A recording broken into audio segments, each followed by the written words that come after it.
Hey, welcome to Chief Concerns. Another week and another look at the offseason. We're getting close. I mean, it feels like yesterday the Super Bowl just ended, and now we're getting back to the season kind of slowly.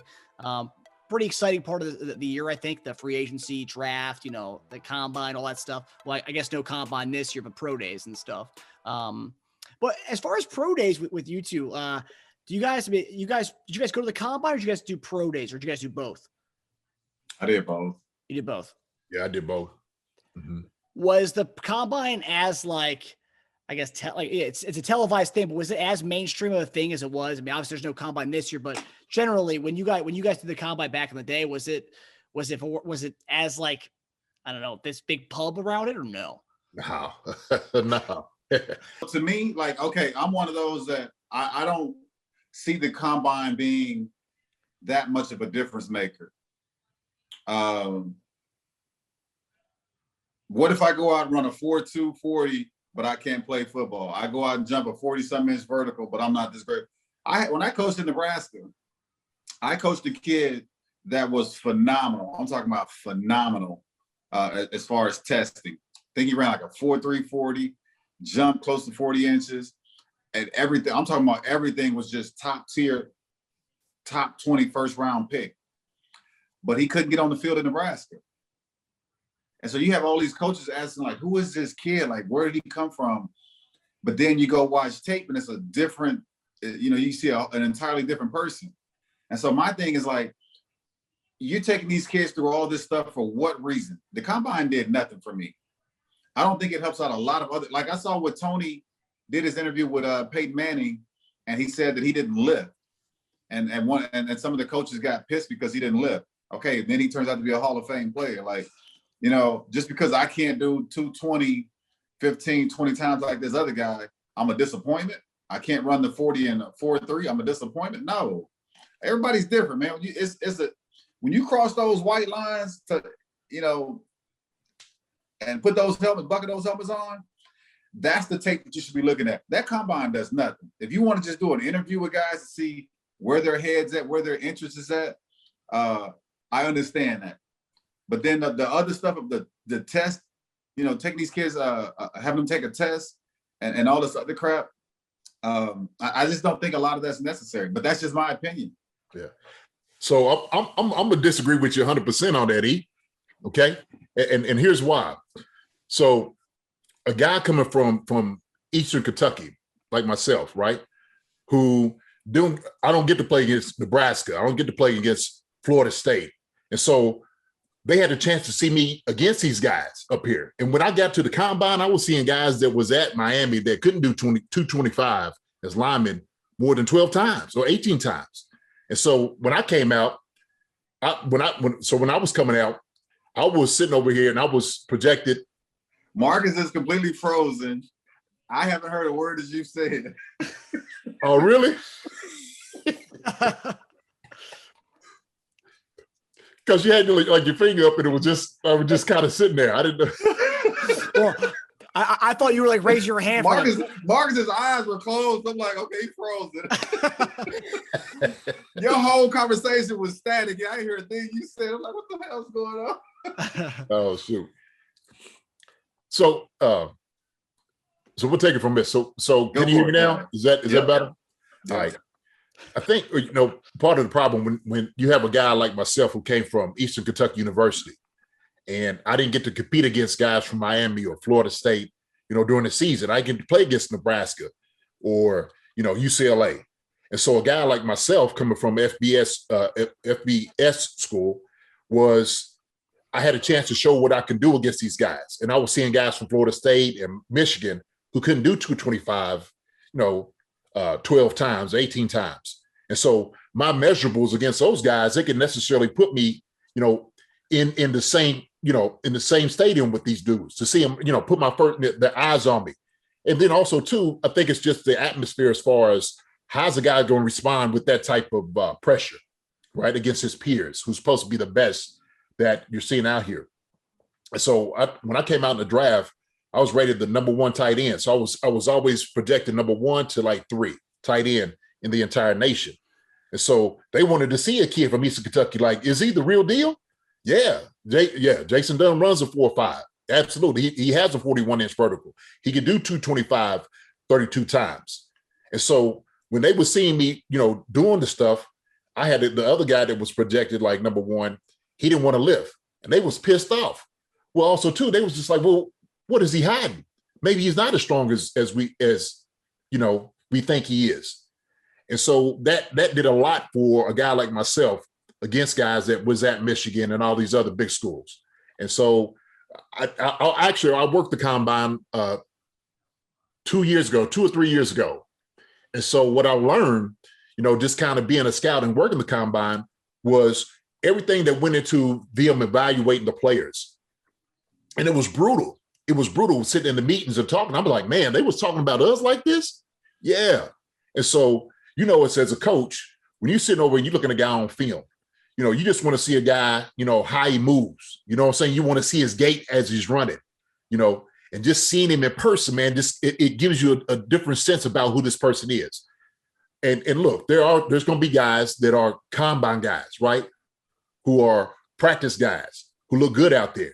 But sometimes you got to see those guys in those settings, what he can do.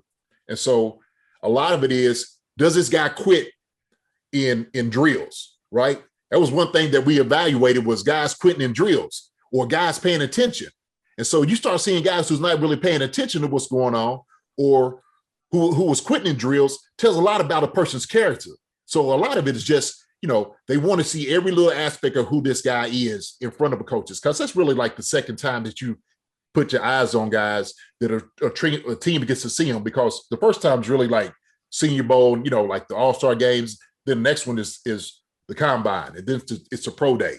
So for me, I mean, it did a tremendous thing to me, because it just solidified what type of person I was and what type of athlete I was to them, right? And I don't want to take anything from you. I think that your tape, what you put on tape, is what got you invited to the combine, 100%. Absolutely. Your skills, your talents of what you can do as a tight end got you invited to the combine. Now, yes, maybe your lifting shows your strength when it comes to blocking, and your vertical shows the explosiveness coming off the line for a big guy like you. Mm-hmm.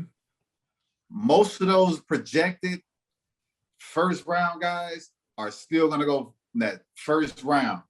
Doesn't matter what they run, how many times they lift 220, what they jump, or nothing. Because what they put on film is the player that's supposedly you're getting when you draft that guy. Now, meetings. I don't agree with that. I don't agree with that. Because some guys. Man, Deion Sanders didn't do a thing. He ran out there and ran 140 and left. Right. I was there with Charles Woodson. Charles Woodson didn't do a whole lot. Still number 2 pick. Oh, yeah. But okay, so you're talking about two elite guys. I'm just other guys that went to some schools like Iowa, places like that, who didn't, Florida State's Randy Moss, small college. Well, I mean, he was at, Marshall. Yeah, Marshall. Yeah, he played at Marshall. But Randy was at Florida State before he went to Marshall. He didn't play at Florida State. Brandon made his name at Marshall. Yeah, he made his look. I know he made his name at Marshall, but Florida State knew what they was getting. So he already had all those measurables coming out. I mean, he was a top recruit. That's why Florida State had him. And so when he got into all that trouble, JD, there's a kid that go to JUCO that have those same measurements as Randy Moss. Were you already because you were already a top guy going into the combine? Did that, you said it solidified it. Do you think that was like what got you there, or were you already that top guy at that tight end position? I was a top guy at that position, and of course, he was talking about the interviews, and they want to see who you are. They had questions about maybe some things that went on at EKU. Of course, they just want to see what you're going to answer, how you're going to answer it.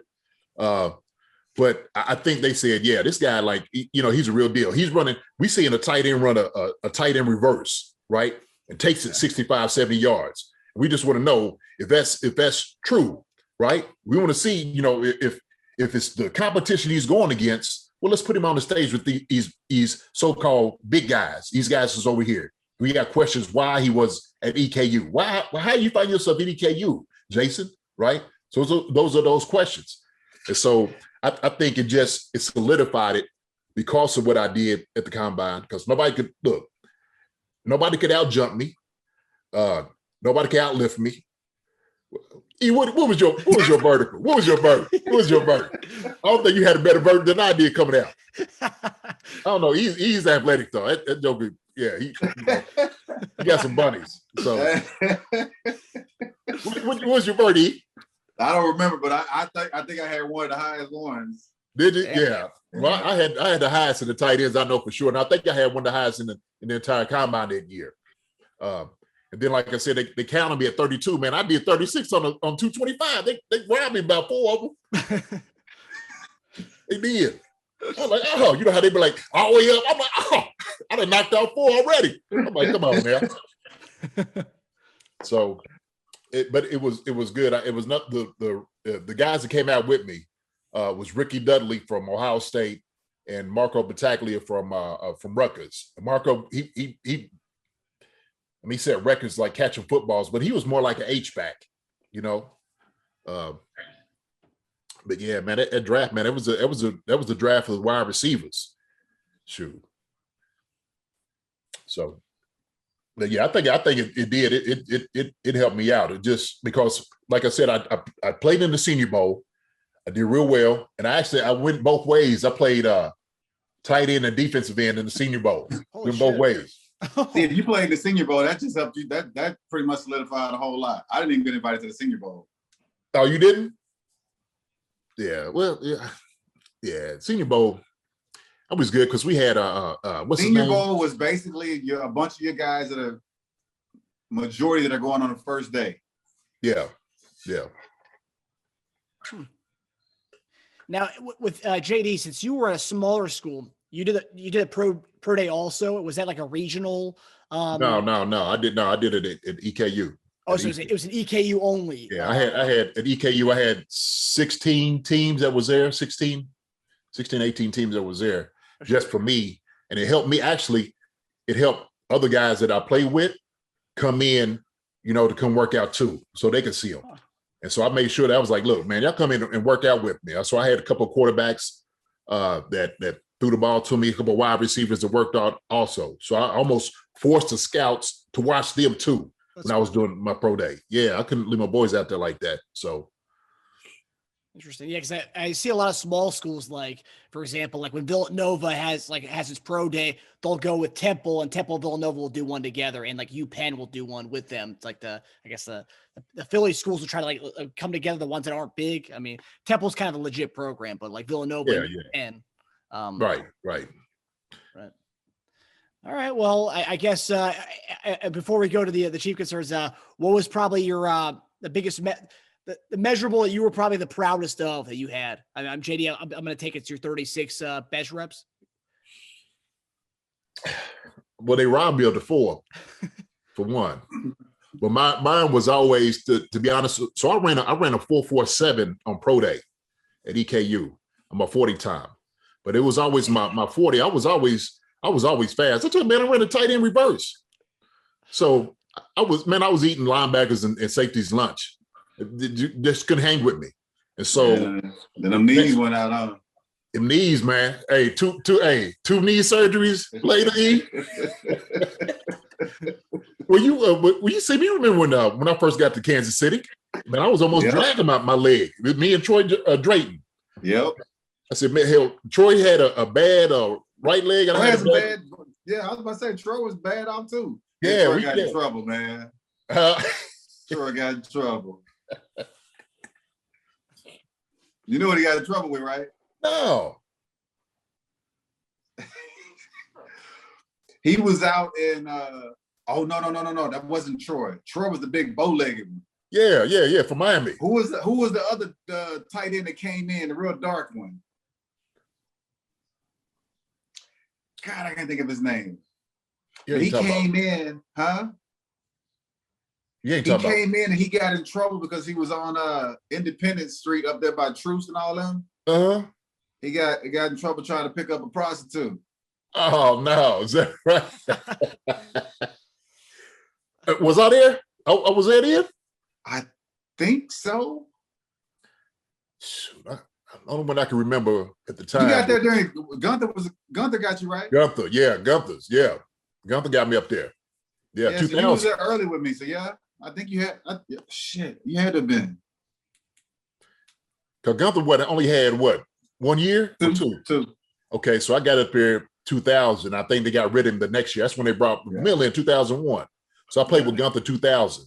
So I only played with him 1 year. Okay. Yeah, Gun was my dude, man. That was my dude. Man, God bless him. Rest his soul. Yeah. Yeah, that's interesting. And E, what was your number one measurable that you were like proud of? For me, I would brag to people that I ran a 4.540. That was my thing. Obviously, not to you guys' level, but what was your thing you would brag about? I didn't have anything that I would brag about. I just I don't know my 40 time. I think I was like a 4.4, which I wasn't, down about it. My vertical was up there pretty high, so I wasn't too excited about that because I knew I could jump out the gym. My agility was quicker than I expected. My broad jump, I want to say I had one of the longer broad jumps. I don't know. Like the combine to me wasn't just what I expected. I just felt like it was a, big meat show. They just wanted to poke at you and ask you all these questions. So I wasn't a big fan of it. That's probably why I feel like it's in existence, because the media felt like this was something that they can capitalize on. And, we can go out there and record all these guys doing these phenomenal things. It could possibly inspire these other kids to, see where measure themselves at and other things and show what process the coaches go through as far as evaluating. So I can see that and how they can capitalize on it. And basically they have done that. But to me, I know me and Jason have different opinions on it. I just don't think it's worth it because the guy you're going to get is the guy that's on film. And was that at Lucas Oil Stadium back in the day also, or was that? Yeah. Oh, so it's always been there. Yeah. Shoot, interesting. Yeah. I think that's more like the what do they call that? Central location. Yes. Centralized. Yeah. Easy to kind of get into.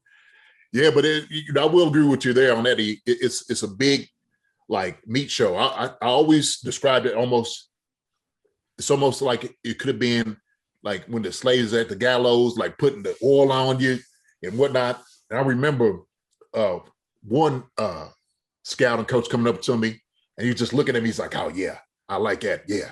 And I was like, "Dang, God, because you're just sitting over in your little skivvies, you know what I'm saying? You only got your little grays on, and you're standing up, and I know Eve's out there with his chest poked out, look at this, trying to look a little taller. So, it's kind of funny. I remember, I can't remember his name, man. He made a joke. He said when he was, trying to get his vertical height, get his vertical up, how they always tell you reach all the way up as far as you can. He said he was reaching up, but he had his knees knocked. Trying to make it look like he was shorter than what he really was. Yeah. So he get his vertical higher. Yeah. Yeah. Funny, man. Wait, you guys obviously saw when Chris Jones was during his combine when he was running his 40-yard dash. His thing came out when he was running. There's videos of it. He slides on the ground because his thing comes out. Oh, yeah, I saw that. Oh, really? No, that didn't. I have a friend who works with the Chiefs. He says he doesn't like talking about that moment. He says if you ever bring it up to him, he doesn't want to talk about that moment. He's like, that's an embarrassing moment. Yeah, right. Yeah, that's one of those things you laugh it off though. Hey, remember that time when man? Hey. Yeah, nah. If it's coming out during that, you're a well-endowed man. So more power to you, right? Actually, and a question was, I was just thinking the tight ends from the early 2000s with the Chiefs. Was that Michael Ricks or is that not who we were talking about? Ricks came from San Diego. Yeah, Ricks is I think Ricks is my age, isn't he? Yeah. Ricks is definitely. Okay. Because I'm trying to think of the tight ends that played with us, and the only one I remember at the time that was free agents was me and Troy that was on the team, and Tony was a 3. I'm trying to think who else, but Ricks was another guy that came in. I mean, K-Dub, other than, and you said dark skin, right? Yeah, I can't think of his name though. Okay, yeah, I can't think of the dark skin tight ends, you know. All right. Well, so we're going to get into, we're talking about free agents. We're going to get into like the, some of the rumors that are going out there. 2 names have come up. One is a guy that's been talked about forever. Every offseason, I feel like this guy's linked to the Chiefs. It's Patrick Peterson, cornerback for the Cardinals, LSU guy. So there's some connection with him and Matthew. But then another guy the Chiefs are apparently interested in is somebody I've mentioned on the show is AJ Green. Possible 1-year deal, but maybe get a nice discount for him. I think he's going to be 33 by the year's end this year. And he's also had some injury problems. Well, those 2 guys, which one do you say the Chiefs need to kind of make a bigger play for? Who's going to be more a priority for us if it's between those 2 guys, their respective positions? Man, AJ Green hasn't done anything, and I want to say the last 4 years. So, I mean, big name guy. But heck, I don't think he's shown any signs of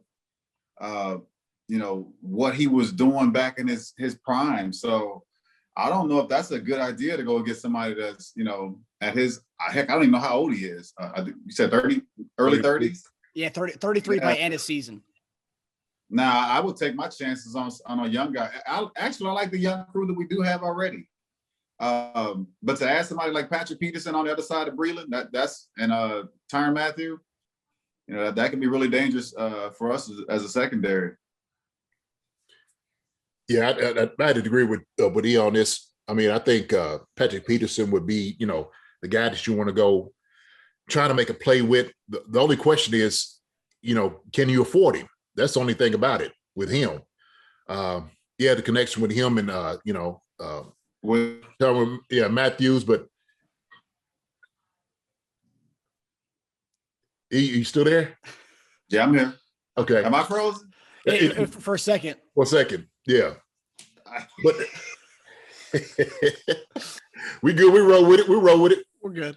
But I think Patrick Peterson, with his, his experience, his leadership ability, I think that the secondary would be locked down having him back there without a doubt. And I think you just got to get better defensively, to kind of put, teams away.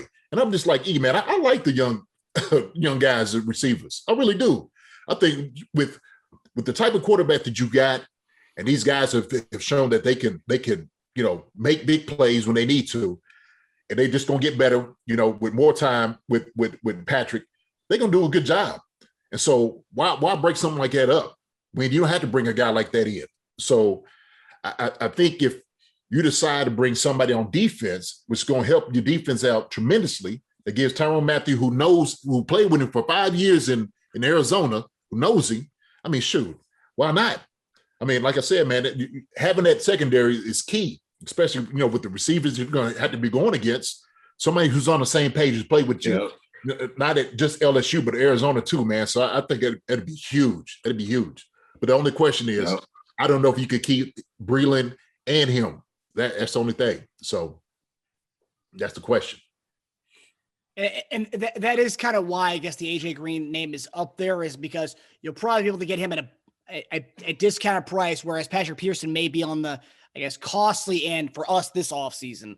I guess that's where because if you get AJ Green, you could probably get him at a discounted rate, and you can maybe bring in another receiver with him because DeMarcus Robinson's a free agent, Byron Pringle's a free agent, and Sammy Watkins is a free agent. So there's going to be spots available for us at the receiver position, and the guys like D.D. Westbrook's a free agent this year. I mean, you could get him maybe at a bargain price. He's had some injury history with Jacksonville, but I mean, he's a young guy. But there's names like that, and also, AJ Green didn't put up his numbers last year. He's been hurt pretty much the last 3 years-ish. Joe Burrow was throwing to him the ball a lot. Like, if the guy's not looking good, but yet he's getting a lot of targets, because there was multiple games last year you get 13, 14 targets. I mean,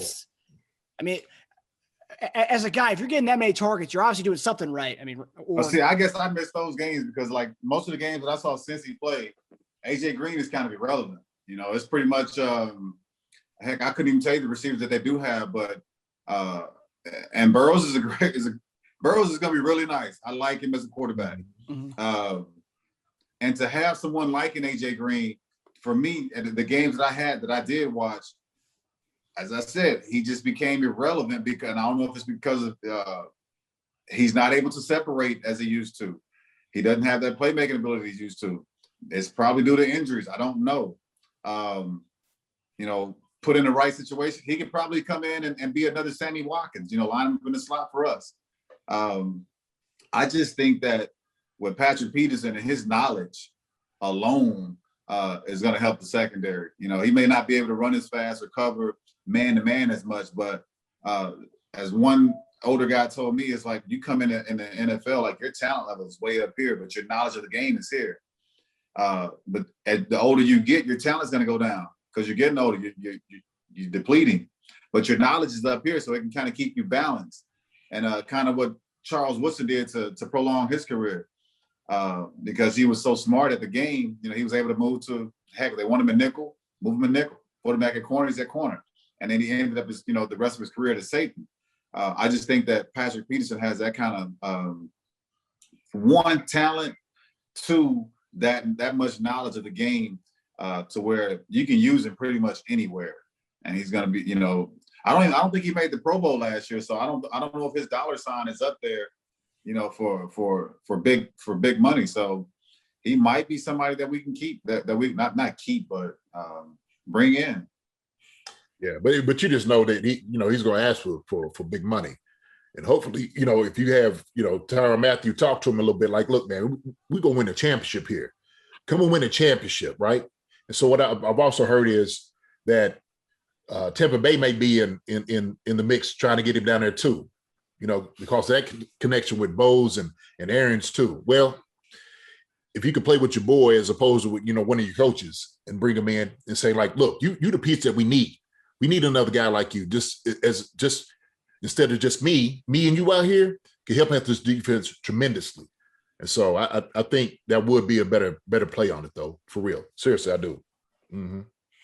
Yeah, AJ Green, shoot, you got to go ahead and bring him in for peanuts, man. Like you said, he could probably come in hurt. I mean, to be honest, he has been hurt for the past 2 or 3 years. And that's the problem. That's the issue. They got some young receivers, man, in Cincinnati. They're doing a good job too, man. So I could see him, showing the door to him. Hey, that's the nature of the business. Yep. Now, if you get Patrick Peterson and AJ Green on a full-on incentive deal, it's an A+ offseason right there. Mm-hmm. Okay, but we're going to go to our next segment, which so last week we learned that the 3 players who opted out for us was I'm going to mess this guy's name up. It's a French-Canadian name, Laurent Duvernay-Tardif. I think that's how you pronounce it. Duvernay-Tardif. Yeah. There you go. That's a better pronunciation than I got. And then we had the running back Damian Williams, and then rookie offensive tackle from TCU, Lucas Niang, who didn't play at all last year. He had injury coming out of college, but then he decided to opt out last year. So of these 3 guys, who's one that you're going to be looking for as going to make an immediate impact when he comes back, or just in general, who are you more excited about coming back? The offensive lineman. I mean, and as I apologize again, because we made this, we actually called it wrong during the season when it was Darrell Williams that we were talking about throughout the season, when Damian Williams is the one that played for us in the Super Bowl. Yeah. Really good running back. I hate that he sat this year out, but he made his own call. I don't know what kind of shape he's kept himself in. If he's got a playbook that he gets to keep at home, then he's still up to date with it. But he's a playmaker. Right now, my biggest concern going into any of this is offensive line, and how quickly we can repair that and get healthy and either with I know the doctor guy is one of them. The offensive lineman is a doctor, right? Yeah, that's what you're talking about. Yeah. Tardif. Mm-hmm. I don't remember his play as far as how well he played. But heck, I mean, right now we'll take anybody over the guy that we had at left tackle last year. So after Fisher went down, and not to knock on anybody in a bad way. It was just so disappointing to see how that game turned out. And again, let me apologize for mentioning that, because I don't want to make it sound like he's a bad player. But if we can just solidify the offensive line by any means necessary, that'd be the thing I'd be most happy with. So yeah, I agree with you there, E. If you have Tardif come in, who was a starter when he left, that's going to be significant getting him back, and he'll be the biggest thing, because, like you said, Damian Williams, regardless of how good of a back he is, I don't care if you don't have anybody to lead the hole, open the holes up. I don't care how good a back you are. We see that, man, in the league, how it's just been going, and so he's gonna help out the play of the offensive line. And then you talk about this young kid from TCU who didn't get to play. He's a young guy that's going to get some reps, because you're talking about like Eric Fisher trying to come back from the injuries, which is going to be difficult to do. But it just gives you somebody like that, that depth chart, a little bit more depth to those positions, getting that guy ready. And so if he's ready, start getting these guys in there a little bit more, because the more you could, fortify the offensive line, the better off you're going to be.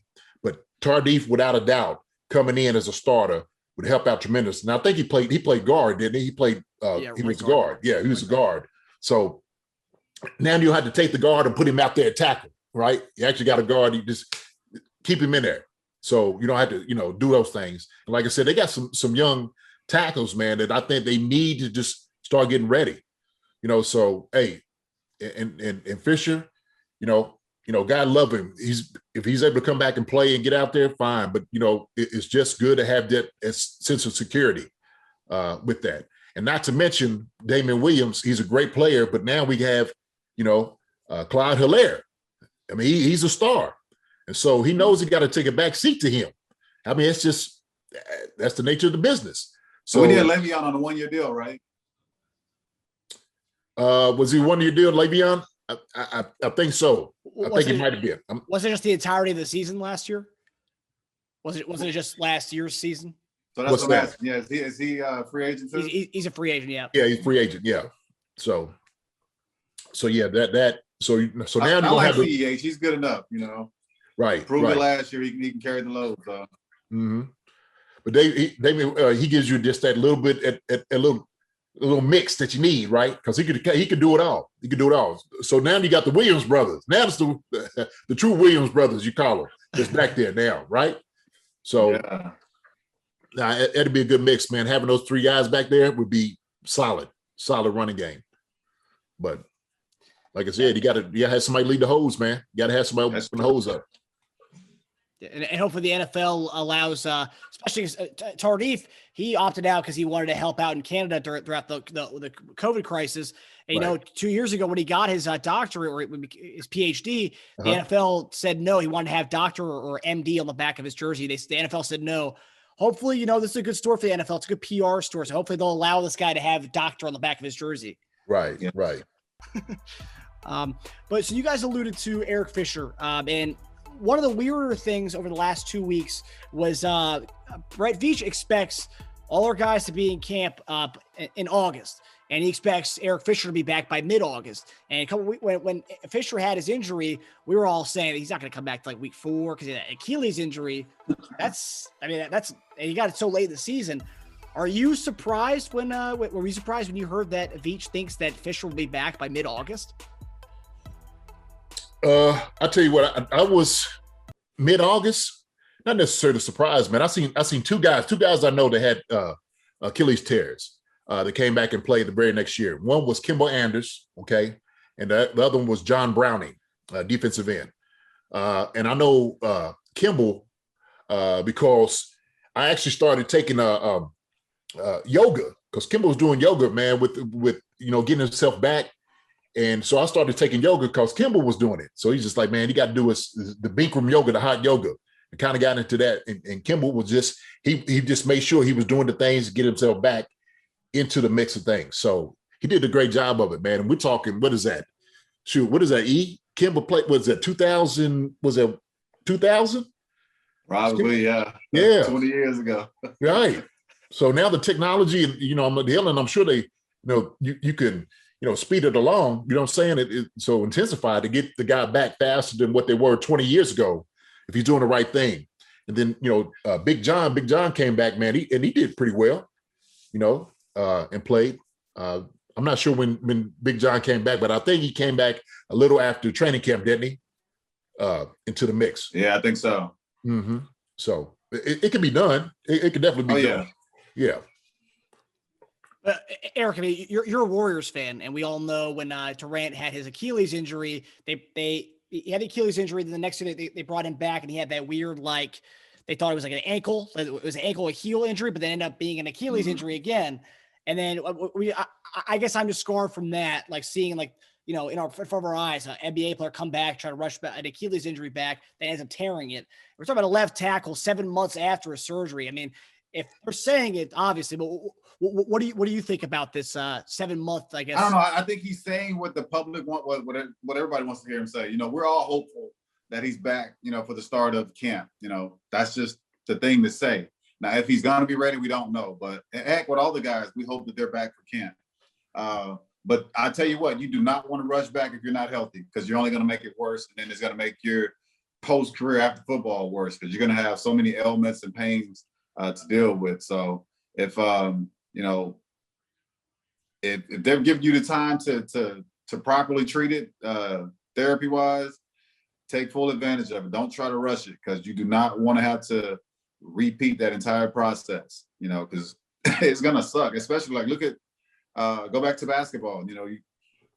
Klay Thompson misses an entire year, goes back, and right before the season starts, he messes something else up. And then he's got 2 years that he's having played sports. So no, don't rush it if you don't have to.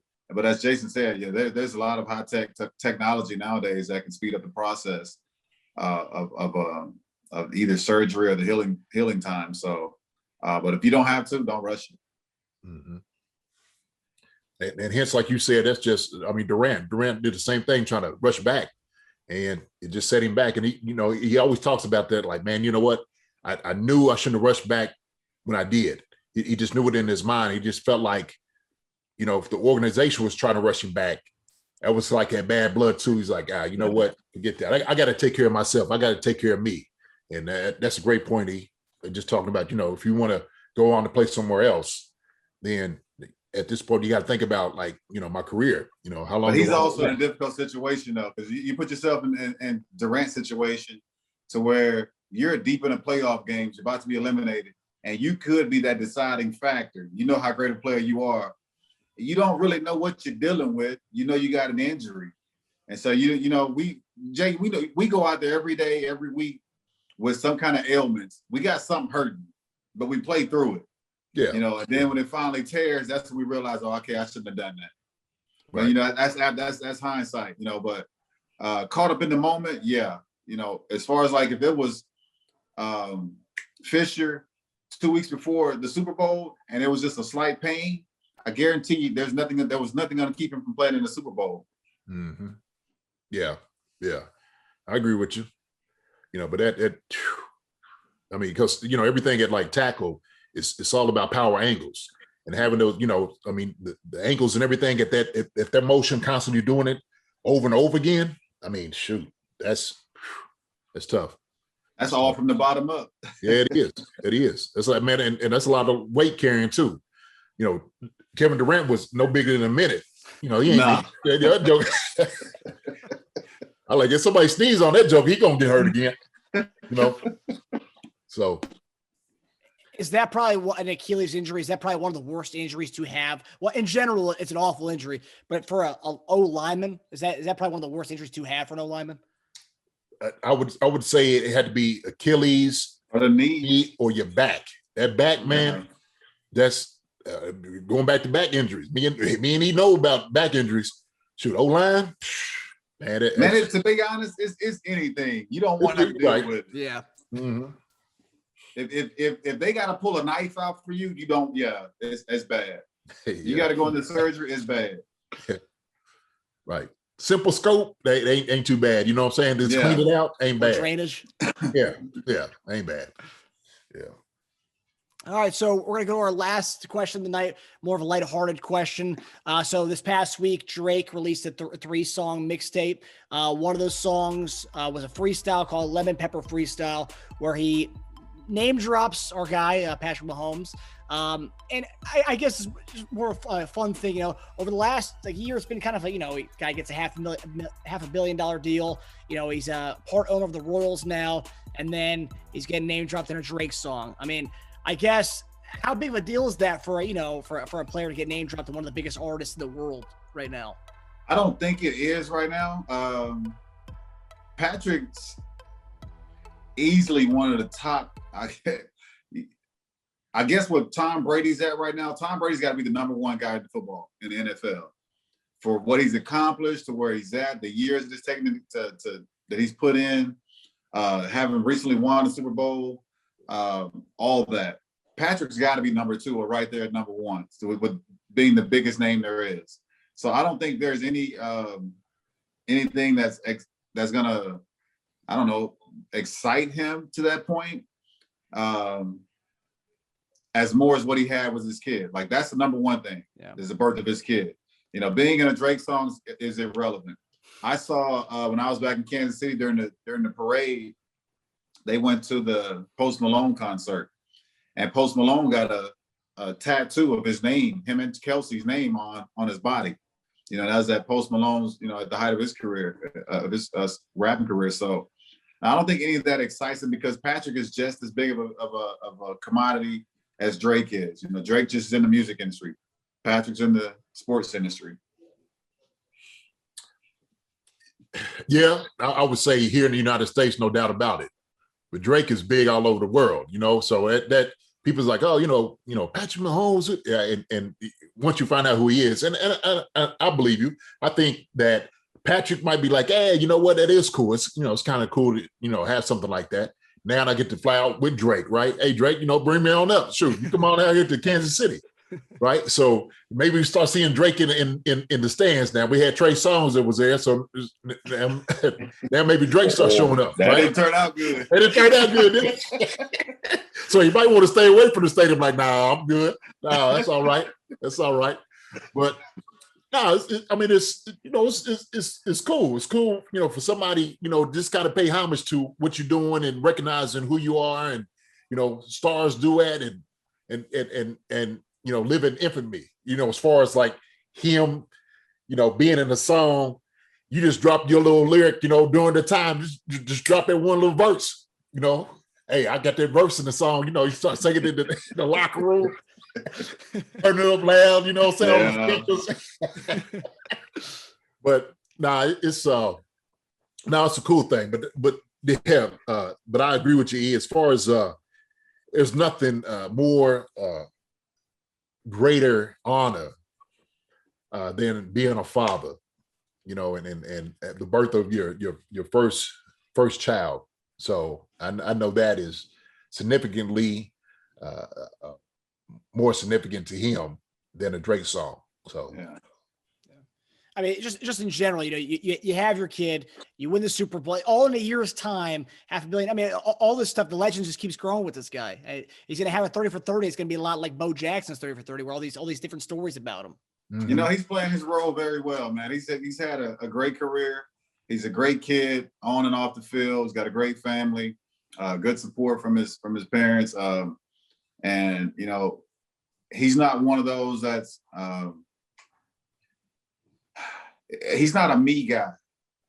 And I like that about Patrick. So, I mean, you know, you marry your high school sweetheart. That's very rare. Yeah. And, you know, and for all the stuff that comes with being a professional athlete, the fame, the money, the women that come at you, the temptation is out there. He's kept level-headed and just lived his life the way he's wanted to live his life.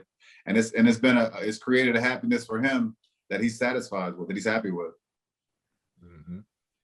Yeah. And I think it's one of the, like, you know, just people in general who aren't really NFL fans.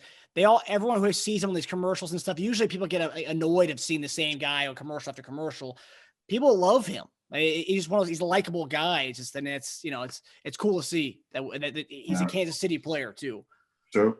Yeah. All right, guys. So we're going to go to our final segment tonight before we end the show, which of course is our Chiefs Kingdom Concern segment, where we actually hear from our members of Chiefs Kingdom. And tonight we have a Chiefs super fan known as on Twitter @NutTreeTV.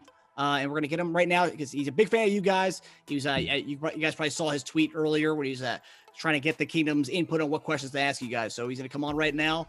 And I don't know his actual name, but I know his Twitter handle. So we'll see what his name is. I'm Kingdom Knight. Kingdom Knight or @NutTreeTV. What's up, man? There you go. What's up, Curtis? How's it going? Doing good. Good over here.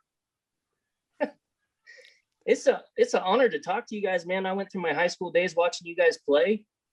So this is pretty exciting for me. Okay. Well, look, hey, believe me, it's exciting for us too, man. We enjoy it. Sometimes, meeting the fans and the people that, supported us over the years, always a good time anyway. So yeah, that's why that's a big thing why I like Twitter. You get to, chit chat with some of the fans, and for the most part, I've made some good friends. Marcus is one of those, and now he's become a partner of ours. So lifelong friend. But yeah, I love the camaraderie back and forth with some of the fans to hear their input, whether during the game, after the game, or just in general. So good deal. It's been a roller coaster, man, all my life. So where you from? I'm actually grew up in Wichita, Kansas. I live in Colorado now, though. Okay, what part? Colorado Springs. Are you in Springs? Sorry, what was that? I think Eric. I think you in Colorado Springs. Yeah, Colorado. I don't know how, because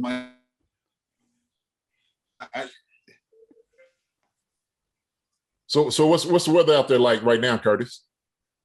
Right now it's 48 degrees and the wind was really blowing today. Oh my gosh. Jeez.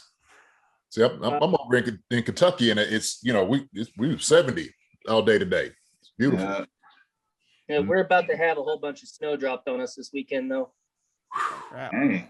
They set up to 4 feet in Denver. Is that right? 4 feet. Jeez. Well, when you guys were playing in Colorado, was that something you guys would look at? Because Colorado, everyone knows it's up and down. Would you guys ever get surprised by the weather you were going to have during the season playing in Denver? Nah. I think we had one situation. Go ahead, Jason. No, I was going to go. I was just going to say, the only thing I'm really worried about was the altitude. The altitude. That was it. Other than that, weather-wise, I was fine with it. So I just know the altitude, boy. You get tired in the first 3 or 4 plays in the game, man. You trying to just suck air in from anywhere, try to get it. So yeah. I mean, it's Midwest, so we Kansas City's in the Midwest, so we kind of get similar weather. So not as dramatic as Denver or Colorado, but it's real close. So it wasn't you weren't thrown off. Like the only thing was altitude, like JD called it. Yeah. So Curtis, do you have any questions for the guys tonight? I know you made a message on Twitter to Chiefs Kingdom to try to get some I guess help with the question for the guys tonight. But what do you have for the other two legends? Yeah, I actually like the question. I think that if you take Patrick Mahomes' 10-year contract, what we're going to be paying him even 8, 9, 10 years down the road, and you compare that to kind of what Dak just got in Dallas. Did we get a bargain with Patrick? You want to take it first, E, or me? So if you want me to go, I don't mind. Yeah, go ahead. $500 million is great. If I'm the player taking it, I'm gonna accept it at all costs. And to see what Patrick has done so early in his career, if you can lock him in with something longevity, lock him in. Now, the only bad thing about that is that there's going to be other players that are going to sign contracts bigger than yours at some point. You already got Dak making $40 million a year, and that's just after an injury. And these other quarterbacks are going to come out of nowhere, and they're going to sign contracts something similar as far as 40 per year. and probably haven't won a Super Bowl. Lamar Jackson, I think the big thing on ESPN today was the Ravens wanting to lock him in. And it's going to be something similar to what Dak got and something to what Patrick's making. Now, granted, the cap has gone down this year because of COVID and, not allowing, fans, not having fans and whatever sales we can make outside of football. So the money wasn't there, even though the bulk of the money that comes to football is from TV deals. But for this next year, I know that the cap has gone down. I don't know how many millions, but I know the cap has gone down. So that's going to play big into what happens as far as like adding players or getting rid of players. So that it can help and hurt us in certain ways, but that's yet to be seen. But as a player, heck yeah, I'm taking $500 million. So my thing is, I think we did get a pretty good deal. Matter of fact, I think the deal worked out actually for both parties, really. Like Eve was saying, what Dak just got, we know the money's going to go up each and every year. So now, because it's just, because of COVID, and hopefully we got our handle on it from its point on, now TV deals, everything's just going to keep going up as far as with money. And so you think about guys, like you said, Lamar Jackson, Josh Allen. You were talking about these guys is going to be signing the next couple of years, man. I mean, yeah, for $50 million a year, yeah, we got a pretty good deal with Patrick. And so I think maybe down the road, if the money starts getting crazy for everybody and quarterbacks, and he knows, like, look, wait a minute, hold on. Y'all got a good deal with me. Now it's time for me to restructure my contract.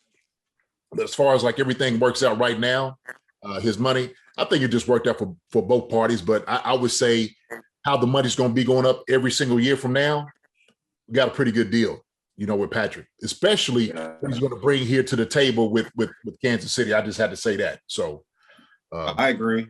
Mm-hmm. Now, the one thing I kind of wanted to throw in was like, the NBA is thrown into like, you get a super max contract, is the most you can get. Yeah. And it's almost like we need that for the NFL because, like, I mean, I know if you can afford to pay the players, you pay the players, but at what amount? Like, what's a cap number for a player? You can be a LeBron James, Steph Curry, these top tier players, and there's a max number that they receive.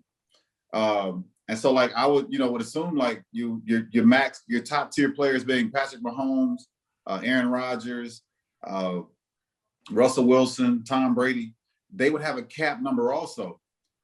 But all of a sudden, you have a franchise quarterback that's coming up, and he has to be paid. And he's your franchise. He may not be in that top tier. He may not be a top 5 or top 10, but he's your franchise player, and that position requires him to be paid at a certain amount. Now, it sucks that he's going to get that money because I don't think that if you don't play to that dollar sign, just because your position says that you're owed this much, you're supposed to get that much. So I don't know. I kind of think that the NFL kind of needs that too, to have like that super max deal that you can do that just caps it off at what everybody's getting paid. That's I don't know if they agree with something like that. I know they wouldn't. Yeah. No, Should I don't even know if the players would either, to be honest with you, right? Because then, like you said, it goes into like the guys saying, well, look, these guys are getting paid all this money right here. I feel like I'm still, worth this type of money. How come we don't even at least have the option or the ability to, kind of get up here? So it's good because it's competition as far as, with the market to try to push it every single year, E, your position, you're always rooting for the guy to get that next contract, right? Like, I wonder what he's going to get, right? What is he going to get over here? So it's just setting the market, and you cheer for these guys. Shoot, I'm cheering for a guy every year, as a tight end. So, keep setting that market up. But if these guys, like you said, in the top tier, man, on those max contracts, man, it just NBA, it kind of makes sense, but I mean, NFL, man, it's just, the numbers. you know, is part of the you know, the whole deal of it. You know what I mean? It makes it difficult. So Yeah. Well, the NFL, I mean, in a way, kind of, I mean, obviously not the whole structure of what the NBA is doing, but I mean, we kind of talked about it last week. The way the drafts were, they were getting out of hand where number one picks were getting so much money. And then every year it was like they were outdoing each other. But now the NFL kind of like put a structure to it where, you know, number one pick's not going to make the break the bank and hold out like they did in years past. So, I mean, they've kind of have been going towards this. I mean, it wouldn't be, I mean, if these contracts continue to get crazy as where it's looking to go, you could see a structure where they do a super max type thing. But then we talk about guaranteed money, and is a full contract going to be guaranteed like it is in baseball and basketball? right. That, I guess that's where it gets murky, I guess. Yeah, definitely. I can imagine I would get past the players union in the NFL. So I think that's where that would be stopped real fast. But thank you guys so much for your time. I really appreciate it. I'm not feeling great, so I'm going to cut out. And it was like, it was an honor to talk with all three of you guys. So I appreciate it. Thank you so much for having me. Come back on another day then, man. Yeah, man. Appreciate you, Curtis, man. Definitely. Now, let me ask you this quick question, man, because I seen on Twitter. So is it a thing for people to see your face? You don't really show your face out on your deal, or what? What is? I don't. I like to keep some level of anonymity because I adopted 3 kids, and so I certainly want to protect them as well. Oh, beautiful. Yeah. And then this, a part of my story is I was adopted when I was a kid, and I actually found the Chiefs when I was 7 years old in 1992, and they kind of became the thing that got me through a really rough childhood with several different foster homes. So. Oh, awesome. That's a beautiful blessings story, to you, man. Yeah, it is. Blessing. Yeah, absolutely. No, thank you guys so much. I appreciate it. Have a good one, man. Thanks for coming on, buddy. All right, guys. Well, that does it for the episode. Nice little off season, a little talk about the free agency guys coming back, and of course, bringing Drake up, and it's always a nice little flow of the show. But yeah, next week we're gonna continue the off season, and next week, well, actually, I think when we do our show next week, we're gonna have a lot of more drafts, a lot of more cuts. What are 2 days of free agency too? So maybe we'll have a signing or two by the time we have our show next. So. That could be huge. Maybe we'll see Patrick Peterson or AJ Green on there next week. Somebody. Yeah, get somebody in for sure. But all right, guys. Definitely subscribe to us on Apple Podcasts, Spotify, YouTube, and always follow us on @Concerns Chief on Twitter. And we'll see some of our Chiefs Kingdom fans next week on the show as well. So always a great show with you guys. Love yes, sir. Good night, gents. Man. All right, man. Y'all take care. All right. Get a better phone, Yeah. man. Get a better phone, brother. Get a better phone, man. I'll send you something down there. I'll send you something. All right. Shut your ass up.